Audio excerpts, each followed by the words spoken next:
மக்களவையில் பட்ஜெட் மீதான விவாதத்தில் எதிர்க்கட்சித் தலைவர் ராகுல் காந்தி இன்று உரையாற்ற உள்ளதாக தகவல்கள் வெளியாகியுள்ளது. மத்திய அரசு தாக்கல் செய்த பட்ஜெட்டில் எதிர்க்கட்சிகள் ஆளும் மாநிலங்கள் புறக்கணிக்கப்படுவதாக குற்றம் சாட்டப்படுகிறது. இதற்காக தொடர் போராட்டங்களிலும் ஈடுபட்டு வருகின்றனர். இந்நிலையில் பட்ஜெட் மீதான விவாதத்தில் மக்களவையில் எதிர்க்கட்சித் தலைவர் ராகுல் காந்தி உரையாற்ற உள்ளதாக தகவல்கள் வெளியாகியுள்ளது. 2 மணிக்கு பேச உள்ளதாக கூறப்படுகிறது.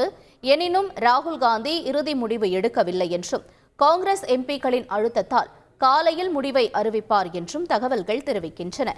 மக்களவையில் பேசும்போது பட்ஜெட்டில் மாநிலங்களுக்கு நிதி ஒதுக்கீடு, எதிர்க்கட்சிகள் ஆளும் மாநிலங்கள் புறக்கணிப்பு உள்ளிட்டவை குறித்து அடுக்கடுக்கான கேள்விகள் எழுப்புவர் என்றும் எதிர்பார்க்கப்படுகிறது. செய்திகளை உடனுக்குடன் தெரிந்து கொள்ள உடனே சப்ஸ்கிரைப் பண்ணுங்க.